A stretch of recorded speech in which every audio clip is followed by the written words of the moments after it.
반갑습니다. 인하공단의 김재호입니다. 자세한 지역 발전의 내용들은 앞에 두 발제자분들께서 충분히 말씀해 주셨다고 생각이 됩니다. 제가 학교에 오기 전에 올해 학교에 왔는데요. 그 전에 관광공사, 한국관광공사에 있으면서 우리나라와 전 세계의 문화관광 도시나 지역이 어떻게 성공을 했는지에 대한 부분에 대해서, 그리고 제가 이제 DMZ 정보 업무를 맡으면서 DMZ가 어떻게 하면 성공할 수 있는 문화관광을 할 수 있는지에 대해서 다 말씀드릴 시간은 없어서 간략하게 몇 가지만 좀 말씀드리고 오늘 마치려고 합니다. 오늘 말씀드릴 부분은 지금 현재 우리 전 세계 관광 트렌드 변화와 DMZ 현실, 그 다음에 김포 DMZ론의 관광 방향과 전략 순으로 말씀을 드리도록 하겠습니다. 최근에 관광이 많이 변하고 있습니다. 많은 학자나 사람에 따라 다르겠지만 제가 이제 판단해 보기로 한 3가지 정도의 큰 변화가 있다고 생각을 합니다. 첫 번째, 관광의 개념입니다. 예전에는 사람들이 많이 오는 걸 좋아했습니다. 양적인 거죠. 그래서 어떻게 하면 관광객들을 많이 모을까가 초점이었습니다. 근데 어느 날부터 보니까 관광객이 많이 와도 관광 수입은 그대로 유지를 되거나 떨어지는 경우도 발생을 합니다. 그거는 관광객들이 만족을 못하고 체험을 못해서 돈을 못 쓰고 있습니다. 그래서 최근에는 체험시대, 질적관광시대, 대한관광시대라고 얘기를 합니다. 과거에는 눈으로 그냥 설악산이나 경주 가서 보는 관람 관광이었다면 최근에는 몸으로 체험하는 관광입니다. 근데 전 세계 이제 일본이나 이제 유럽이 어떤 관광시대가 지금 오고 있냐면은 관광을 통해서 자기의 생활이 바뀌는 겁니다. DMZ에서 관광을 하고 환경의 소중함이라든가 안보의 소중함을 느껴서 집에 들어가서 환경에 대한 의식 개혁이 되어서 분리수거를 한다든가 국경일에 태극기를 다시 건다든가 하는 일들이 발생되는, 이제는 머리와 몸으로 마음으로 하는 관광시대, 한마디로 요즘 말하면 가치창조의 관광, 대통령도 창조관광 말씀하시는데 가치를 창조하는 관광시대로 변하고 있다. 그래서 김포의 DMZ 관광도 이런 가치창조의 관광의 흐름을 타야 되겠다라는 부분입니다. 두 번째는 관광 상품의 변화 확대입니다. 예전에는 63빌딩, 그리고 에버랜드, 임진각 같은 시설 중심이 관광 상품이었는데요. 이제 어느 순간부터 시설이 아니라 도시가, 마을이, 단지가 상품이 됩니다. 저희가 프랑스 파리를 간다고 하면 에펠탑만 생각하지는 않습니다. 프랑스의 문화를 생각합니다. 거리에서 커피를 마시며 패션 감각 있는 사람들의 길거리 모습을 본다든가 문화를 체험하러 갑니다. 따라서 김포의 관광도 김포의 특정 어떤 시설의 관광이 아니라 김포 전체의 이미지를 만드는 작업을 가장 먼저 해야 되는 시대가 왔다라고 생각을 합니다. 세 번째는 관광 기능의 변화입니다. 우리가 이제 공간에는 두 가지가 있습니다. 하나는 장소와 명소가 있습니다. 임진각도 공간이고요, 여기도 공간입니다. 그리고 우리 애기봉도 공간인데요. 장소는 흔히 말하면 시장에서 돈 거래하고 주고받는 거래만 있습니다. 그러니까 관광지에 가서 입장료를 내고 관람하고 그냥 옵니다. 근데 명소는 거기 하나가 더 있습니다. 뭐가 있냐? 문화적 교류가 있습니다. 교류. 그 안에서 지역 주민과 관광객들이 서로 교류합니다. 제가 좋아하는 관광지 중에 하나가 전주 한옥마을입니다. 오래전부터 좀 관여를 했었고요. 한옥마을에 가면 이런 풍경을 볼 수 있습니다. 우리가 이제 삼다수 물병 같은 물병인데요. 투명하지 않고 하얀색으로 돼서 사람들이 그거를 이제 마시면서 다닙니다. 이게 뭐냐면 막걸리거든요. 티병 조그맣게. 근데 어느 날 제가 이렇게 가서 보니까 외국인이 할머니가 계신 슈퍼에서 그거를 막 삽니다. 서로 웃으면서 얘기하면서 삽니다. 그리고 빨대를 꽂고 다니면서 막걸리를 마시는 광경을 봤어요. 아마 그 관광객들은 한 시간도 못 돼서 아마 공원에서 쓰러져 자고 있을 겁니다. 막걸리를 빨대로 먹어보면 여러분들 아시겠지만 쉽게 취합니다. 그래서 제가 할머니한테 갔어요. 할머니 영어 잘하시네요. 그랬더니 할머니 영어를 한마디도 못한답니다. 웃음, 몸짓, 발짓으로 외국인과 대화를 한 겁니다. 그게 교류입니다. 관광 공간 장소에는 그런 교류가 있어야 성공을 하는데 그게 명소입니다. 그래서 우리 김포에 있는 관광 시설이나 장소들이 그런 역할을 해야 됩니다. 이게 전주한옥마을 얘기 들었는데요. 우리나라 문화관광부 한국관광공사가 매년 우리나라 관광의 별은 뭐냐, 1등은 대표주자는 뭐냐 뽑습니다. 지금은 뭐 종류별로 뽑지만요. 처음에는 하나를 뽑았는데요. 결승에 2개가 올라갔습니다. 하나는 전주한옥마을과 안동하회마을 올라갔습니다. 근데 많은 전문가들이 안동하회마을이 이길 거라고 생각을 했습니다.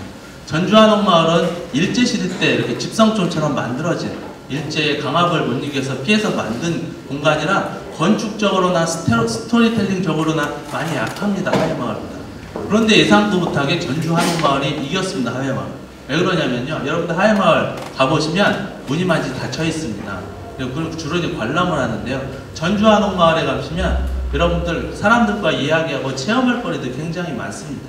이 전주한옥마을도 예전에는 이렇게 가서 볼거리 그냥 관람만 했는데 최근에는 이렇게 체험하고 교류하는 공간이 많이 생겼습니다. 그래서 전주한옥마을이 안동하회마을을 이기고 1회 관광의 별로 선정됐던 적이 있는데, 이게 바로 명소와 장소와의 차이점이라는 거죠. 그래서 김포에 있는 많은 관광지, 김포의 도시 전체, 재래시장들도 그런 명소의 교류가 있어야 된다. 이 3가지가 최근에 선진국 그리고 잘 되고 있는 관광도시의 특징이라고 볼 수 있습니다.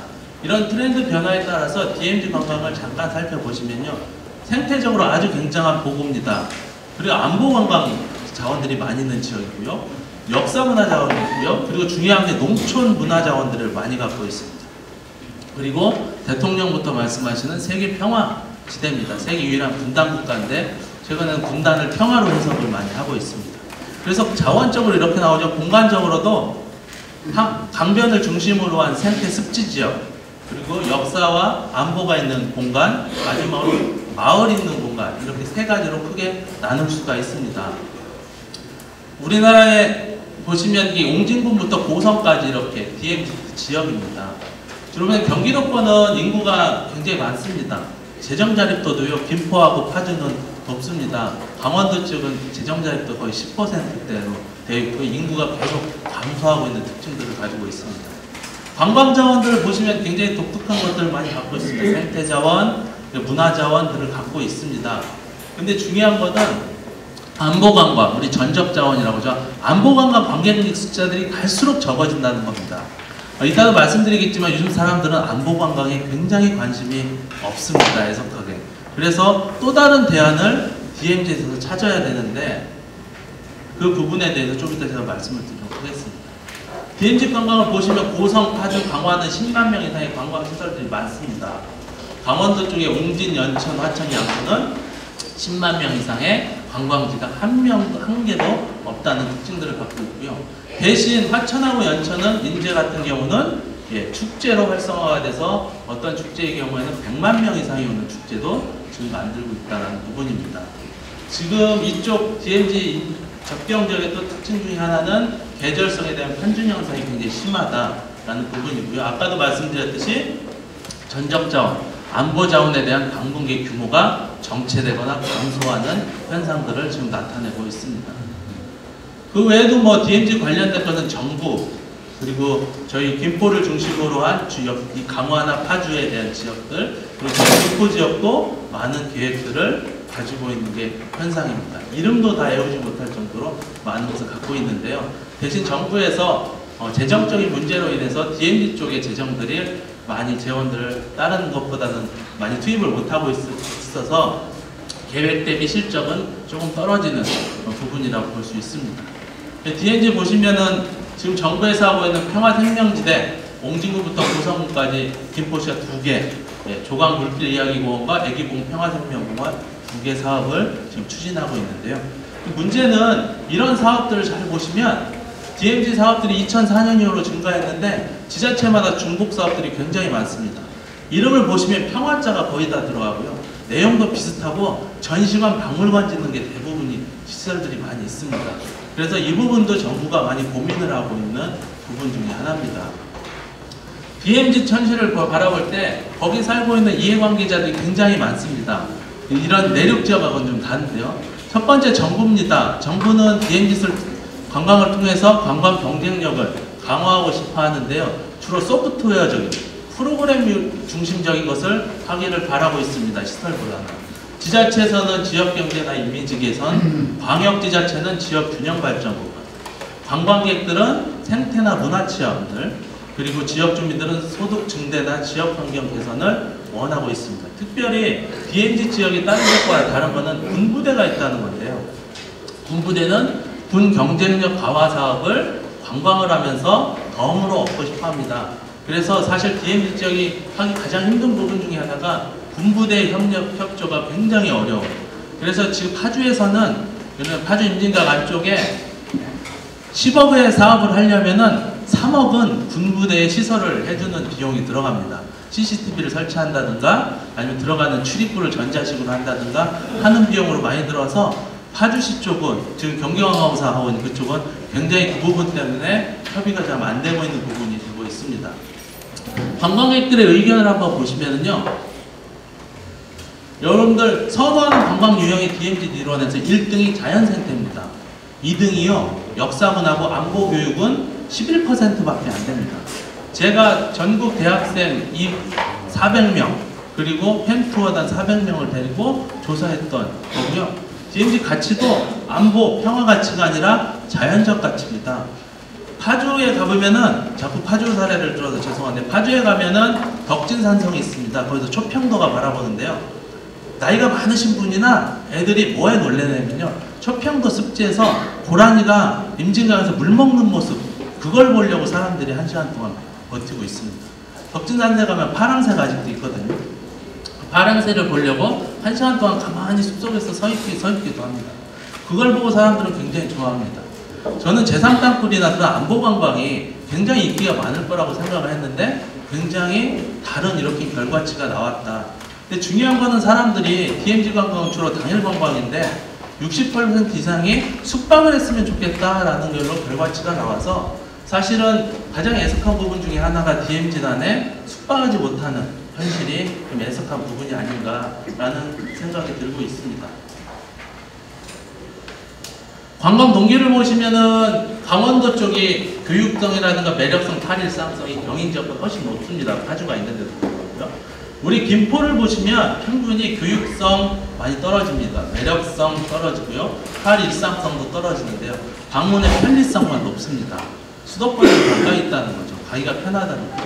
그래서는 교육성, 매력성, 탈일상성을 높이는 프로그램이나 시설들을 좀 도입해서 만들어야 되겠다라는 생각입니다. 지금까지가 관광 트렌드와 DMZ의 현실이라면 그럼 어떻게 하면 김포 DMZ 일원의 문화관광을 활성화시킬 수 있을 것인가에 대해서 몇 가지 말씀드리겠습니다. DMZ 내 관광의 3대 요소는 저는 공간, 문화, 사람이라고 생각을 합니다. 자연상태 공간, 안보, 역사, 농촌 공간을 가지고 있고요. 거기에는 항상 화두가 있습니다. 보존이냐 개발이냐라는 부분이 있습니다. 문화적인 측면은 DMZ 이런 일대의 많은 마을이나 지역에도 문화를 아까도 발제자님께서 말씀하셨는데 많은 문화를 갖고 있습니다. 여기도 항상 논란이 있습니다. 그 문화를 시설로 표현할 거냐 프로그램으로 풀어갈 거냐는 논란이 항상 부딪히고 있습니다. 사람입니다. 지역 주민과 관광객, 어른과 아이들, 외국 관광객과 내국인 관광객들. 지역 주민 차원에서 과연 이 문화 관광을 할 때 소득 창출을 먼저 할 것이냐 사람 만들기를 지역 주민의 역량을 강화시켜서 우선적으로 할 거냐가 항상 부딪히고 있습니다.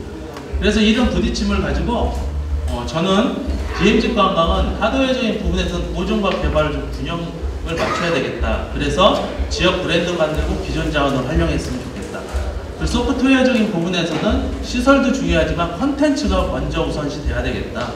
지역 이야기 만들기, 사람의 감성을 움직이는 방법에 대해서 잠깐 말씀드리고요. 휴머웨어적인 사람 부분에서는 소득보다는 사람을 먼저 만들면 돈은 자연적으로 찾아온다라는 부분으로 간략하게 좀 말씀을 드리도록 하겠습니다.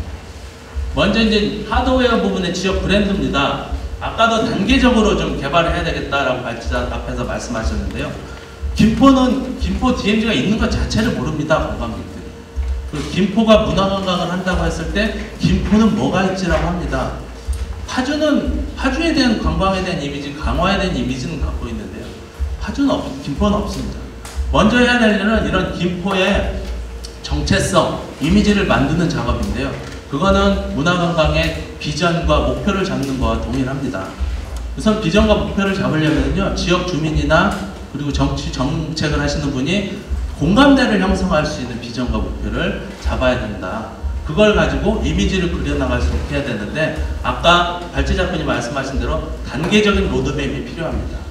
3년 단기적인 거, 중장기적인 로드맵에 따라서 이 정체성이 하루아침에 이루어지는 게 아니라 이루어져야 된다. 두 번째는 잘할 수 있는 사업부터 해야 된다. 너무 많은 사업을 하면요, 관광객들이 알지 못합니다. 무슨 사업을 하는지.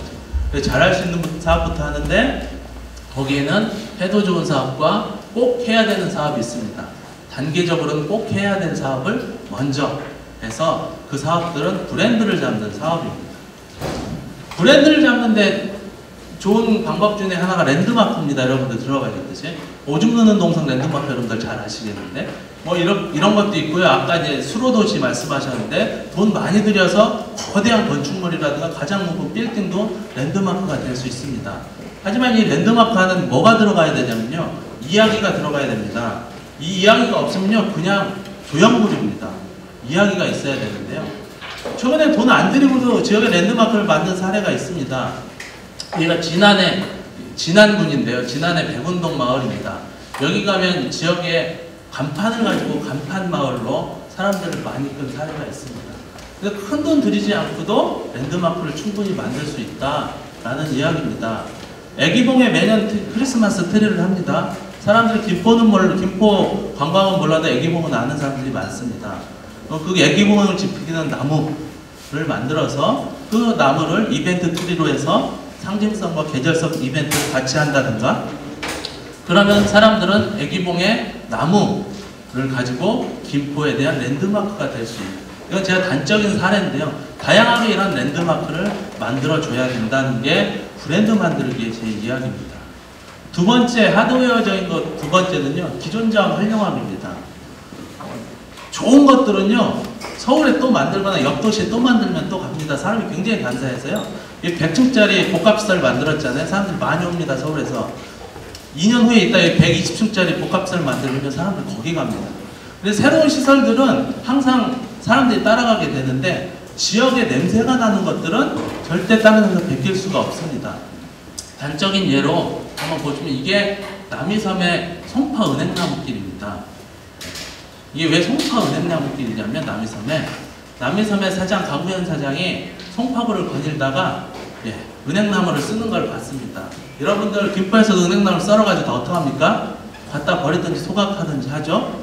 근데 여기가 있는 가평 춘천 지역은요, 은행나무 저렇게 노랗게 오래 있지 못합니다. 말라가지고 추워가지고요.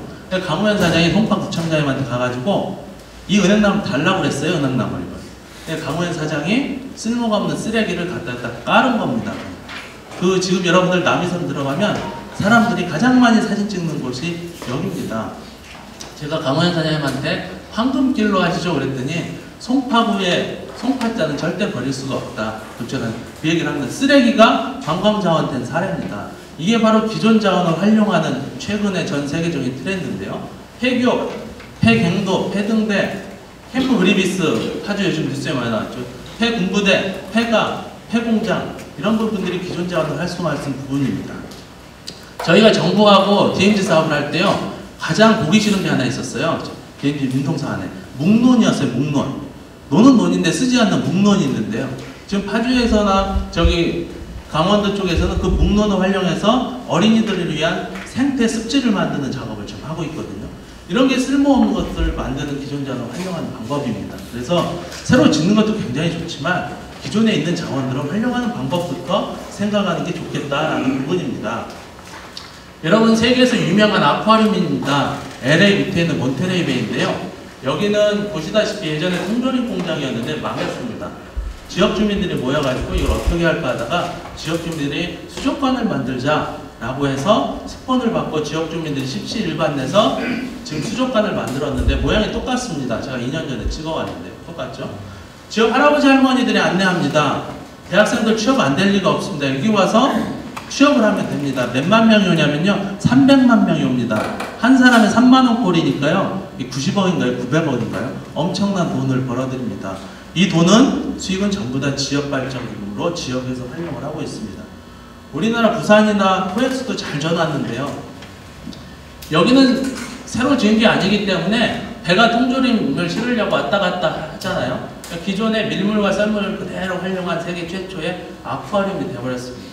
그래서 그 어떤 아쿠아리움도 이것을 지금까지도 활용하지 못하고 있는데 이런 사례가 있습니다. 여러분들 제 고향이 보령인데요. 보령에 가면 석탄박물관이 있습니다. 200억에서 300억 들여서 아주 잘 만들어놨는데요. 태백에도 있고요. 화순에도 있습니다. 이게 우리나라에서 만든 석탄박물관입니다. 위는요, 일본에 가시면 아시도우젠이라고 하는 석탄박물관입니다. 마인파크인데요. 기존의 갱도를 그대로 활용해서요, 이 안에다 전시를 했습니다. 볼품은 우리나라보다 없습니다. 뭐 타고 관람하냐면요, 기존의 갱차를 개조해서 관람을 합니다. 그리고 그 안에서 기존의 갱을 파는 것들을 시연을 합니다. 여기는 20억 정도밖에 안 들었다고 합니다. 아니, 여러분들은 어디를 자녀들과 데리고 가고 싶습니까? 물론 우리나라가 만든 태백박물관이나 보령박물관도 교육하기 좋지만 저 같으면 여기가 좋을 것 같습니다. 바로 이 기존에 있는 것들을 쓰레기로 보지 않고 활용한 전 세계 사례들이 바로 이런 부분입니다.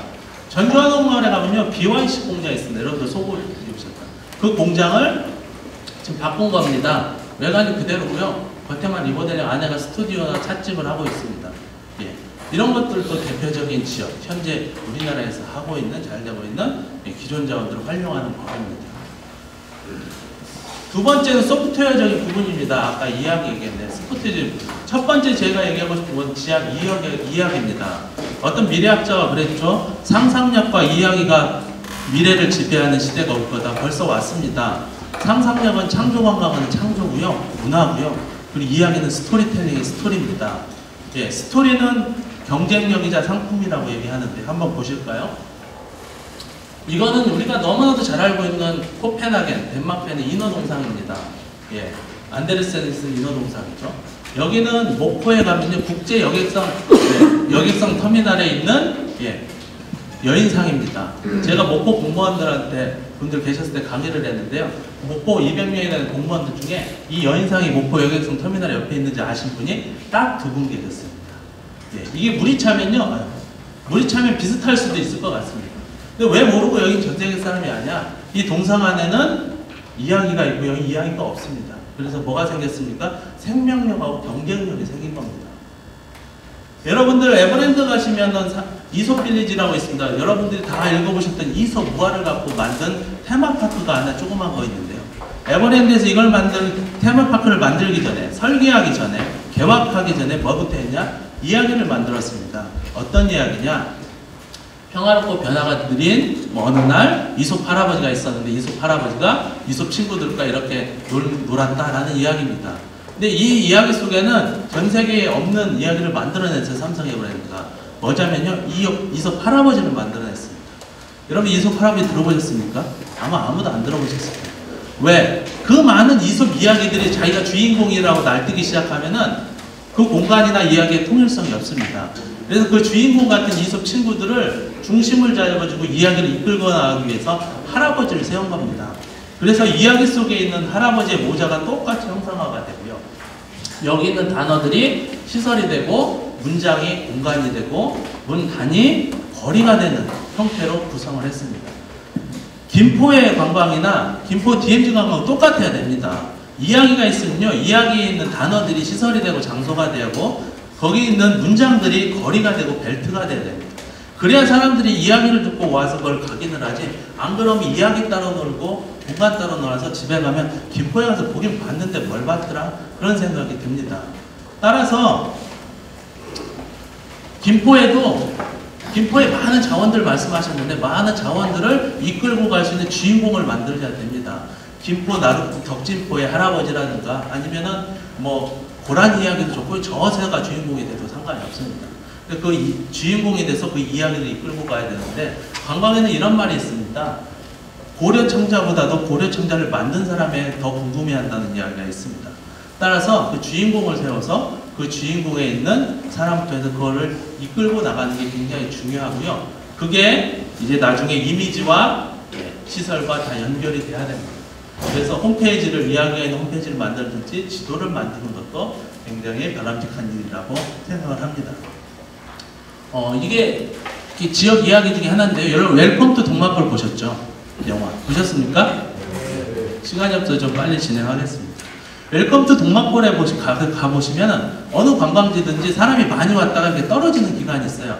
여기도 사람이 많이 떨어지니까 마을 주민들, 이장님들하고 사람들이 모여서 머리를 짜맸습니다. 관광객들 어떻게 많이 올까? 한 게 두 가지입니다. 하나는 술이었어요. 6시 이후에 그 지역에서 술 먹는 사람들 술을 다 공짜로 줬습니다. 하니까 술 취해서 못 가는 사람들이 자고 가기 시작해서 민박 그리고 잠자고 가는 관광객들이 많아진 사례 하나 하고요. 두 번째는 문패입니다. 주민들이 문패를 이렇게 바꿨어요. 여기 이장집 김문규, 사랑집 누구, 그리고 모범택시 누구 이렇게 문패를 앞에다 네이밍을 붙였어요. 이게 이야기인데요. 이상한 현상이 벌어졌어요. 관광객들 오면서 이장님 김문규가 누군지 김문규를 찾기 시작합니다. 그래서 사진도 같이 찍어요. 그러면서 체류 시간이 몇 시간이 늘어났냐면 1시간 반이 늘어났습니다. 여러분 김포에 온 관광객들한테 평균 1시간 반 체류 시간 늘리려면요 몇 천억을 들여도 체류 시간을 늘리기가 굉장히 어려운데 1시간 반은 늘렸어요. 이장님한테 물어봤어요. 그럼 이장님 그만두면 어떡하시겠습니까? 했더니 앞에다 구자를 붙인답니다. 구이장집. 이게 이야기입니다. 그 사람을 표현하기에. 이게 지역 주민들이 하는 일이거든요. 여러분 바로 옆에 보면은 고양시의 배다리 막걸리 잘 아실 겁니다. 그 통에는 이렇게 써 있어요. 앞에는 박정희 대통령이 14년간 드셨던 술 청와대에서 뒤로 돌려보면은 김정일 위원장이 애타게 찾아 평양에 보낸 술 한 통에 시간과 공간이 다른 두 사람이 이야기를 했습니다. 이 스토리텔링 덕택에 롯데백화점에서 와인을 제치고 1위를 했던 3년 전의 사건이 배다리 막걸리가 이루어진 사건입니다. 우리가 만들어야 되는 김포에서 만들어야 되는 특산물이나 그 안에도 당연히 스토리가 있어야 된다는 부분입니다. 이 홈페이지를 만들 수도 있고요. 과연 김포 DMZ나 문화관광에 어떤 홈페이지에 이야기가 있는지 뭐 생각을 해봐야 될 부분입니다. 요즘은 이런 마을에도 이야기를 만들고 페리페를 만들어서 사람들을 많이 모으는 경우가 있습니다. 그다음 소프트웨어적인 두 번째 부분 감성입니다. 여러분들 현대자동차 혹시 광고 보셨어요? 이 현대자동차 최근에 하는 광고인데요. 낙엽이 아주 멋있습니다. 단풍 져가지고요. 맨 마지막에 문구가 써 있습니다. 사람의 감성을 채운다. 소나타 써 있습니다. 아파트 광고도 그렇고요. 기업 광고도 다 감성적입니다. 감성을 나타내는 단어는요. 향수, 우정, 친구, 어머님, 시냇물 소리, 그리고 풀벌레 소리 그런 것들이 사람의 마음을 끄는 감성인데요. 이런 감성이 DMZ 단에는 굉장히 많이 있습니다. 네. 소리도 있고요, 풍경도 있고요, 농촌의 향기도 있고 추억도 굉장히 많은데 이 감성을 끄집어내는 작업들을 경기 김포에서는 해야 된다는 부분입니다. 평창 프리젠티네이션도 보면은 세계 기사가 제목이 뭐였냐면 감성을 통한 감동이라고 했어요. 얼마나 알펜시아의 사람들이 오기 편한 시설이냐 그리고 교통이 얼마나 잘 되어 있느냐가 핵심이 아니라요. 김연아, 토비 dob슨, 아프리카 사람들을 데리고 와서 교육시킨 게 프리젠테이션의 핵심이었습니다. 최근에는 이런 감성을 깨우는 이런 콘텐츠들이 관광뿐만 아니라 전 업종에도 일어나고 있다는 부분이고요. 담양 메카세카의 거리나 벽화마을이 이런 단적인 사례들로 볼 수 있습니다. 따라서 이런 최근에 불고 있는 일본의 가장 아름다운 마을이나 한국의 가장 아름다운 마을 이런 농촌의 지역의 풍경을 가지고 사람들이 이끄는 경우가 있고요. 이렇게 대지예술 같은 걸로 감성적으로 깨우는 경우가 있습니다. 요즘은 뭐 이런 카누와 캠핑을 가지고도 감성적으로 깨우기도 하고요. 지금 다리 얘기하셨는데 물에 하천에 가면 산속길입니다. 물 위에 푼푼 다리입니다. 굉장히 경관을 훼손하지 않고 물 위에 바로 띄우는 다리인데 자전거도 타고 다닌다. 이런 다리들이 사람의 감성을 자극하는 의미를 생각합니다. 마지막입니다. 사람이 열쇠다. 휴먼웨어입니다. 제가 하고 싶은 말은요. 놈놈놈입니다. 새놈. 제가 아까 웰컴 투 동막골 얘기하셨는데 드렸는데 제가 웰컴 투 동막골에 갔더니 이장님이 저한테 물어보시더라고요. 김 박사 지역 관광을 활성화하려면 뭐가 필요한가? 그래서 제가 막 얘기했더니 내 생각은 좀 다르네. 놈놈놈 새놈만 있으면 된다네 라고 하시더라고요. 어르신도 계시지만 이장님의 말을 그대로 옮기겠습니다. 첫 번째는 관광에 미친놈이 있어야 된답니다. 두 번째는 생각이 젊은 놈. 세 번째는 외지에서 온 놈이랍니다. 관광에 미친놈이 열정 있는 사람이고요. 생각이 젊은 놈은 나이가 젊은 사람이 아니라 창의적인 사람. 마지막으로 외지에서 온 놈은 관광객 입장에서 바라볼 수 있는 사람. 이 세 놈만 있으면 지역 관광은 성공한답니다. 김포 문화관광이나 김포 DMZ 관광도 세 놈만 있으면 되는데요. 세 사람입니다. 여러분들이 그 역할들을 충분히 하실 수 있을 거라고 믿습니다. 마치겠습니다. 마치면서요. 이런 게 네이버에 떴습니다. 예전에 2009년도인데요. 구례군에 가면 이런 강둑길이 있어요. 그런데 관광 사업을 한다고 해서 강둑길을 이렇게 시멘트를 발라버렸습니다. 예. 그랬더니 시민들하고 시민단체하고 데모하기 시작했습니다. 완성 복구시켜달라. 그래서 다시 이렇게 바꿨습니다. 이게 뭐냐면 DMZ 안에 일원에 있는 거는 좋은 시설, 값비싼 조형물도 좋지만 일단은 개발 없는 개발이라고 제가 외치고 싶은데요. 사람들의 감성과 그리고 마음을 움직일 수 있는 관광이 되었으면 좋겠다. 과연 이 관광들이 굉장히 심심한 관광이냐? 그것만은 아닙니다. 과연 김포에 있는 DMZ 관광의 경쟁 상대는 누구겠습니까? 연천이겠습니까? 아니면 파주겠습니까? 저는 그렇게 생각 안 합니다. 지금 여기 인천, 제가 인천에서 왔는데요. 인천에 구단이 있어요. SK 와이프 구단인데 예전에 기아 타이거즈한테 홈런 가져가지고 한국 시리즈 패한 적이 있어요. 4, 5년 전인가요? 그거 끝나고 기자가 물어봤어요. 와이번지 구단주한테 당신의 경쟁 상대는 어딥니까? 라고 했더니 뭐 한화다 그리고 롯데다 할 줄 알았더니 구단주가 한 말 이런 말이 있습니다. 우리 SK 와이번지 경쟁 상대는 디즈니랜드고 에버랜드고 부산 야구장이고 아바타다 라고 얘기합니다. 이 말은 뭐냐면은 돈 내고 사람들이 야구장에 찾으면 몰입이 돼서 딴 생각 안 나고 아주 재미있게 그리고 집에 가서 그 감동을 받아서 또 올 수 있는 관광이랍니다. 우리 김포의 문화관광, 김포 DMZ 문화관광이 많은 자원도 많이 있지만 사람들한테 이렇게 사람들 감동을 주고 재미를 주는 관광이라고 한다면 그래서 디즈니랜드와 에버랜드 같은 관광이 된다고 한다면 충분히 옆에 임진각이 500만이나 아니면 서울에 있는 많은 유수의 좋은 관광 자원들 도시보다도 성공할 거라고 믿습니다. 좀 길었는데 여기까지 마치도록 하겠습니다.